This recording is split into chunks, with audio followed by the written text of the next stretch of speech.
What's up, everybody? You already know who it is. You got Caleb Wagner, a.k.a. Wags My Tag, coming back inside your eye. And I'm talking about the newest episode of Hell's Kitchen that just dropped. It's one of my favorite shows. I gotta say, I'm addicted to watching Chef Ramsay programming. I don't know if it's the food. I don't know if it's the British accent. But I'm talking about Season 12, Episode 6, the top 15 chefs. They were competing, and it was a nail-biter. It came down to the very end of it, and it was a close match, right? It was supposed to be a challenge, you know, where one of the team members was going to rise up and they were going to lead, and that was going to be the secret to success, because so far the service has just been deplorable. It's terrible. And they decided to give Melanie the red team captain position and Anton the blue position. And they were both really, really cocky, which is crazy because, you know, Melanie's a 24-year-old. She's not that old at all. And she's going to try and lead a whole team of cooks to greater heights, I guess you could say. But Anton was all about it. You know, he was definitely cocky. And it ended up working out in his favor because he kind of killed his part of the competition, you know. He stayed on top of it.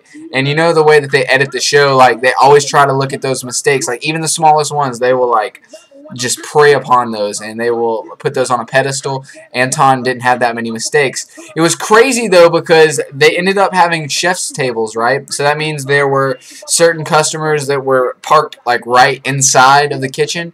And it was crazy because it was, like, the leading role from Weeds. You know, that hot chick? You know, she's not as amazingly pretty in person, you know. But, again, crazy. They actually got somebody of, like, stardom on there, and they also got a Pretty Little Liars girl. I'm sorry that I don't know her name, but she had some Fabio looking motherfucker with her, and he was kind of crazy, you know, complained about the scallops when they were excellently cooked the first time, most likely. Either way, guys, I thought it was crazy because the girls ended up just having so many problems. Like, there was not a cohesive environment, you know. Joy was getting all over this Beth chick. Beth, she's this lady with curly hair, old lady.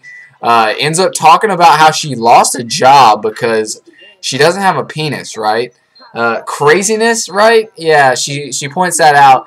And it turns out she might not just be able to cook, because we go through the competition and she ends up not cooking things the correct way. Like, she overcooks lobster, then she forgets to cook a lobster and cooks an extra lobster after the dish had already been sent out. Like, so she had her fair share of problems, you know, wasting really expensive food.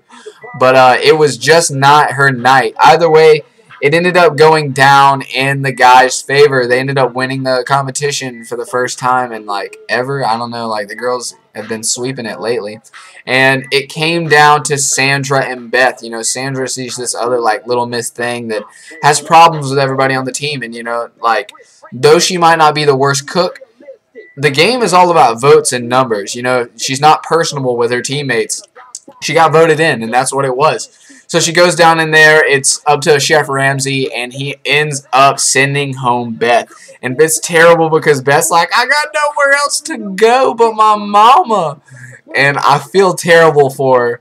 But at the end of the day, it's a cooking competition. It is not UNICEF. It is not a charity. They got to send somebody home. Beth, it was her time. She needs to go back to North Carolina or wherever her residence is. Either way, guys, I thought it was a pretty incredible episode. You know, we're really narrowing it down. I can't wait until you start getting the fearsome 8. You know, that's about when the competition really starts to heat up. But we're a little ways in there. So either way, guys, I'm going to be talking about these episodes a lot more in the future. You know, I'm going to keep up with them, and I'll be there until the next Hell's Kitchen winner is announced. So, guys, rate, comment, subscribe. Get back at it for more of the best on the internet, because this is where it is consistently put in front of your eyes. Stay positive, and don't forget to hit that like button because it makes a difference. Peace, guys. Keep it easy.